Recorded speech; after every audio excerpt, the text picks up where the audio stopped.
of the Press. This week, the return of the soldier.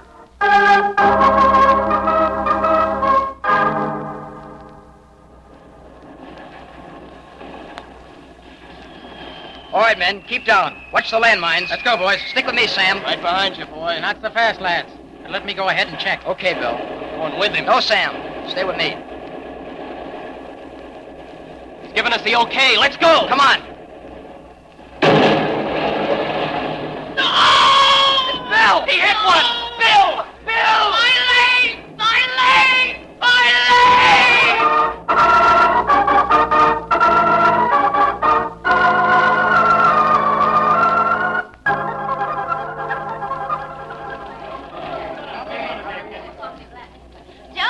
Joan Younger. Over here, Ruth. Earl Johnson wants to see you, Ruth. Okay, I'll be right there.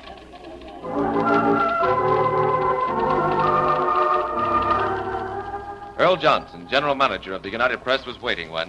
Come in. Come in. Come in, Joan. Won't you sit down? Thank you. Joan, the United Press feels we've done a great job in telling the story of this war. But there's another story that hasn't been told. The story of the greatest battle our boys will face. Here at home? That's right. The story of the wounded in their first home front battle. The battle of facing their families. That's a tough one, all right. Yes. 90% of our wounded consider the return home the biggest battle of all. Do you want me to... We want you to visit these boys at the Mitchell Field Hospital base and get us a story. Find out what they're up against. Sounds like a real assignment. It is. That story ought to help those boys to win the battle of facing their families. Yes, and maybe show the American people how they can help.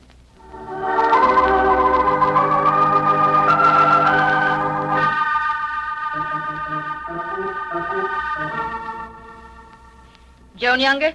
Yes? I'm Nurse Jane Gray. Oh, I'm glad to know you, Miss Gray. Before you go in, there's some things you must know. Yes, I was going to ask you... Don't stare at the boys, and don't ask them about their wounds. Oh, I understand. It's all right to be sympathetic, but don't be intense about it. If you can't think of what to say, just say, how you doing, or something like that. Just watch me and you'll be all right, okay? Okay. Here we go. Boys, I want you to meet a friend of mine, Joan Younger of the United Press. Oh, Joan. Hello yourself. Joan, meet Al Dreiser, the best commando in Normandy. He wants to ask you a question. Now, how did you know that? Well, you won't believe me. Maybe you'll believe her. What's on your mind, Al? Well, I'll give it to you straight. Okay. My leg is paralyzed. Will I be able to dance someday?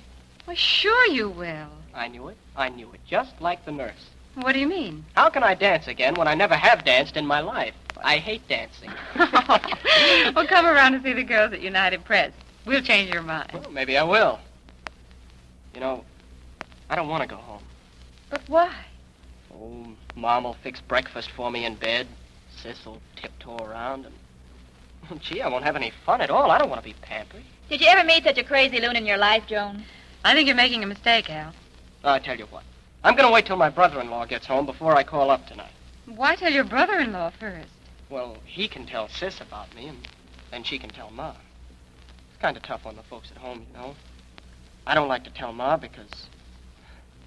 Boy, she sure can cry. Think it over, Al.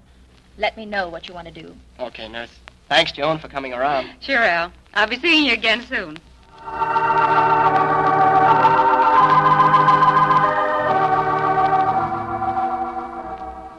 Nurse Jane Grey was an angel. The boys' actions were only too familiar to her.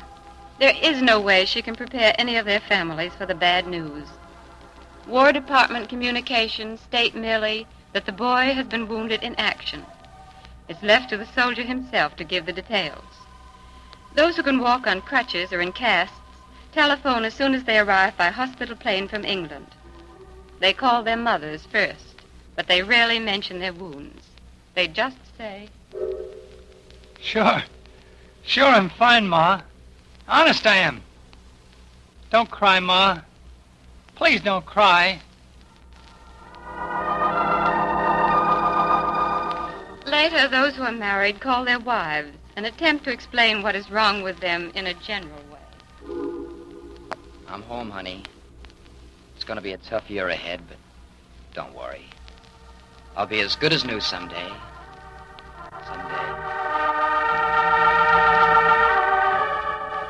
Soldiers who are critically wounded usually try to break off their engagements. Nurse Jane Grey always encourages them to think it over for a few days before making up their minds. The blind, the disfigured, the voiceless, and the deaf are handled the most gently. Many of these gallant boys will need long-term expert care before they are capable of facing their families. Well, Joan, you met just about all the boys except one. Who's that? A boy named Bill Williams. Bill Williams? He was out on patrol one night in Normandy. All right, men, keep down. Watch the landmines. Let's go, boys. Stick with me, Sam. Right behind you, boy. Not so fast, lads. Right, let me go ahead and check. Okay, Bill. I'm going with him. No, Sam. Stay with me. He's giving us the okay. Let's go. Come on.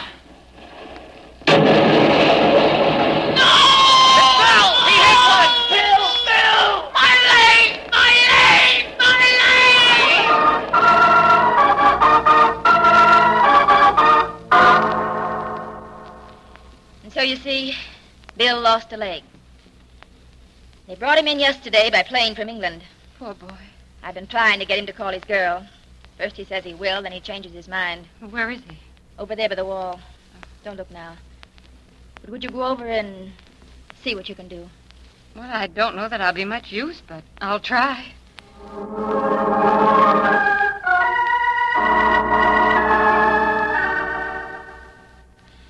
Bill, this is Joan Younger of the United Press.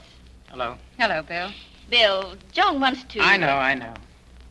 You want me to call my girl? Don't you think you owe it to her, Bill? After all, you promised the nurse. I've changed my mind. I just can't talk to her. You promised me, Bill. You said you'd call today. What's the use? I'm no good to her now. Bill Williams, you're talking through your hat, and you know it. I'm just trying to be fair. Fair? Was that a way to treat a girl who loves you, Bill? A girl who's been waiting for you? Are you going to let her down now? Well, are you? All right. Hand me the phone. Bill Williams took the telephone. His hands were shaking. The men around him gave him the only privacy possible.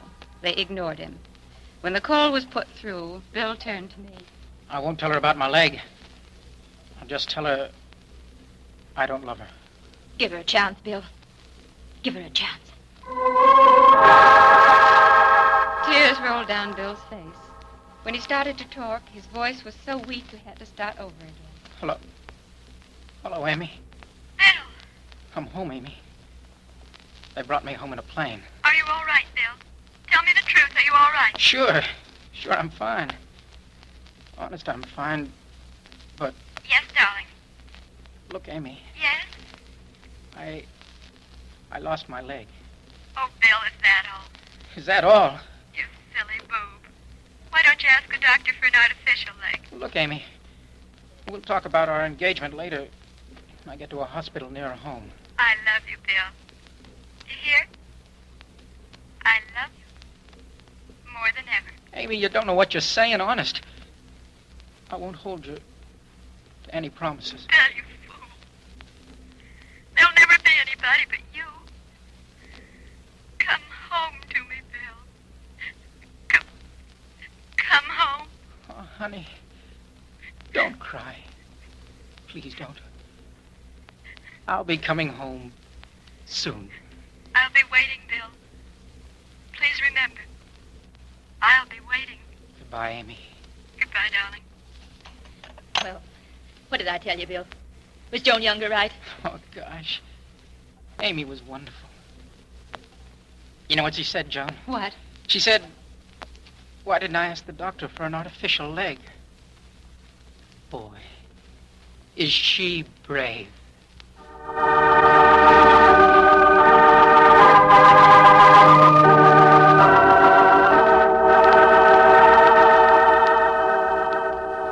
And that's the story of my visit to the hospital base at Mitchell Field, New York. We of the United Press hope that my visit has served its purpose. Hope that you will make their home front battle as easy as possible. Remember that with your help, the battle is more than won. Before I left the hospital, Bill Williams told me something I think all of you should know. He said, I wish every man, woman, and even children could be made to walk through a hospital of wounded and see what it's like. Maybe then there wouldn't be any wars. Ever.